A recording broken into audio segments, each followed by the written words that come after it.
The year was 1913, and the world was still figuring out how to harness the soft hum of electricity and the fierce roar of steam. In a cramped Tudor-style study in London, a brass-capped compass flickered under a single oil lamp, its needle trembling as if anticipating a secret it could barely contain. Captain Elias Finch, a man whose face had been carved by endless wind and salt, traced the rim of the compass with a gloved fingertip, his eyes moving between the map pinned to the wall and the half-finished journal before him. "We are standing on the brink of something no man has ever seen," he muttered, voice low, as the storm outside hammered the shutters with relentless fury.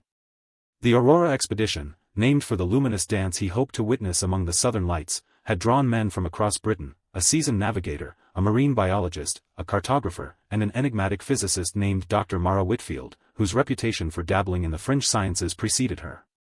The map spread across the oak table was a patchwork of inked coastlines and barren, white scribbles indicating the unknown.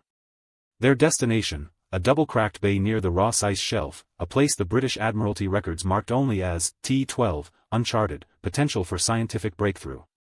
Mara's notebook, thick with equations and sketches of magnetic anomalies, sat beside a weather-worn Samuel-type portable radio. The device, antiquated even then, crackled with the occasional static-filled voice, reports from other explorers, whispers of a glow that seemed to pulse like a living heartbeat beneath the ice. "If the magnetic readings are correct," Mara whispered, leaning closer, "there's a field anomaly that doesn't obey our models. It could be a doorway, a tear in the Earth's own magnetic skin." Elias glanced at his crew, James, the stoic second-in-command, Captain Rowan, a seasoned whaler-turned-explorer, and Sigrid, the hardy Norwegian cook who was the only one who could make a stew that tasted like home on the coldest night. They all shared a look of restless anticipation, as if the sea itself had whispered a secret invitation.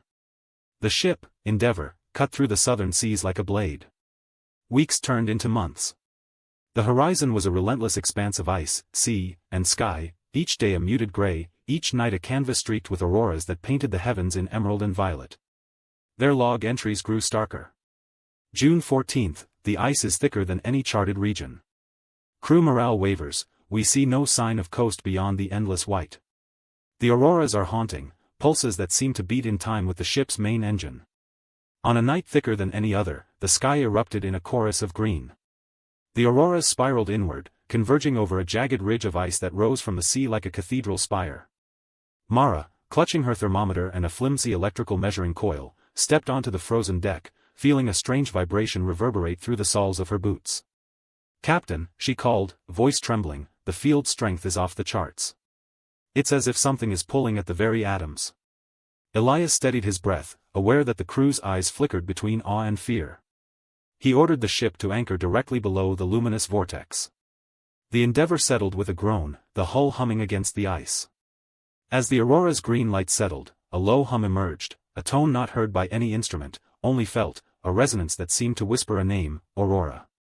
At precisely 2:33, a fissure split the ice beneath the Endeavour, not a crack, but a column of translucent crystal that rose like a tower of frozen glass.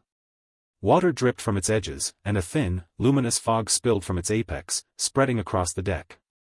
Mara stood on the threshold, notebook clutched to her chest. "If this is a magnetic conduit, it could be a portal, or a sink," she said, eyes wide.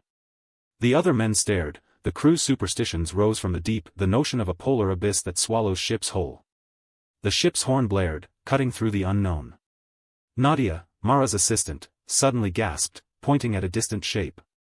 A silhouette rose from the fog, an outline of a lighthouse unlike any human construction, its stone engulfed in swirling snow. Its light wasn't steady, it flickered by its own rhythm, as if the structure itself was breathing. Without warning, the Endeavour seemed to shudder, as though tugged by unseen hands. The crew clutched the railings. In that instant, the world outside the ship transformed. The ice stretched into a valley of towering blue ice formations, crystalline arches reaching toward an endless night sky lit by a second aurora, not above, but below, humming from beneath the ice. Elias looked into the abyss and saw glimpses of faces, previous explorers, perhaps, frozen mid-step, their eyes glazed with panic. Their handwritten journals floated, pages turning in a silent wind. A familiar name surfaced, Robert Scott, the famed Antarctic explorer whose final expedition had vanished a decade earlier. Mara's eyes widened. They're trapped. The magnetic field is a vortex, pulling attempts at escape into a loop. In desperate coordination, the crew worked. James attempted to fire the ship's cannon to break the ice, but each shot resonated with a deafening clang that sounded as though the hull itself was inside a grand piano.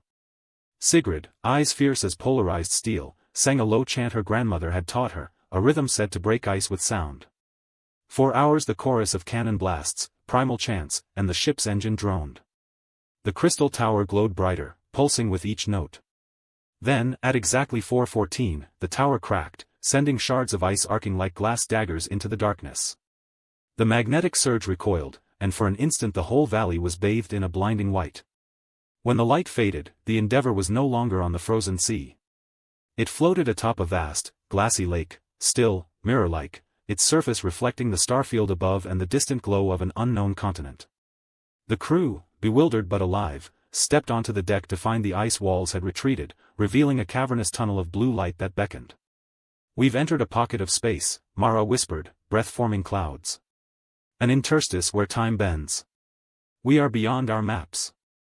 Our instruments cannot speak the language of this place." Elias knew their return was impossible without sacrificing the unknown. He faced his crew, each a piece of his own heart. "We have a choice," he said. "We can attempt to chart this realm and risk forever being lost, or we can retreat, knowing we will never speak of what we've seen." The men and women exchanged glances, each hearing the echo of death that had claimed so many before them. James, ever the pragmatist, suggested preserving the Endeavour for posterity, a time capsule for future souls. Sigrid, with a tear streaming down her weather-lined cheek, whispered a prayer for her family back home. With a shared, heavy breath, they turned the ship toward the tunnel, the crystal walls humming in resonance with their decision. As Endeavour slipped into the luminous passage, the crew felt their senses stretch, seconds elongated, memories flickered like fireflies. They emerged, not on the open sea, but on a silent plain of white dunes stretching into a horizon that bent like a painted curtain. There, standing amidst the snow, was a stone structure, an ancient ruin half buried in ice, its walls etched with symbols that resembled the aurora patterns they had just traversed. In it, a chamber glowed with an inner light. Inside, a figure draped in cloaks of frost stared at them, eyes reflecting 1,000 forgotten winters. The figure raised a hand, and the world seemed to pause. The ancient tongue that Elian could not understand vibrated through the air. In that single moment, the crew sensed the truth: the Aurora expedition had not vanished, it had become part of an eternal sentinel, guardians of a gateway between worlds. Mara reached out, touching the icy stone. A surge of knowledge flooded her. Ancient peoples had known of magnetic corridors, places where the Earth's field folded onto itself, enabling brief glimpses of a realm beyond age. The freezing wind whispered her name, promising both death and immortality. Tears streamed down Elias' face as he realized that the ending of their story would be written not on any map, but within the quiet heartbeat of the planet itself. He forced his voice in the howling gale. "We will not be forgotten. Let our names be carried on the wind, as our ship sails in memories." The ancient figure inclined its head, and the light within the chamber pulsed once, releasing a wave that washed over the crew, etching their silhouettes into the very ice that surrounded them, forever caught in a moment between reality and myth. Back in the Endeavour, the ship's log, now covered in frost, continued to roll, its pages turning as a phantom wind wrote their final entry.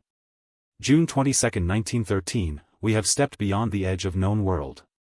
The Aurora's song will steal our souls. Should another eyes find this place, may they listen and understand that some mysteries are meant to protect the world, not to be solved. The story ends not with a conclusion but with a resonance, a lingering aurora in the sky, a humming that travelers across the ages still hear when the wind sweeps across the Antarctic plateau. The crew of the Aurora expedition became its guardians, their fate intertwined with the magnetic heartbeat of the planet, forever a whisper in the cold. In the libraries of London, a dust-covered bound journal appears, its pages filled with drawings of the Crystal Tower and a final, faded signature, Elias Finch. Historians will spend the next century puzzling over its cryptic language, while the wind continues to howl over the frozen expanse, singing the lost lullaby of those who chose to step into the unknown. The aurora still dances, and sometimes a lone observer swears they catch a glimpse of a ship sailing on a sea of light, its mast tall against the night, forever searching for a shore that exists only in the space between discovery and imagination.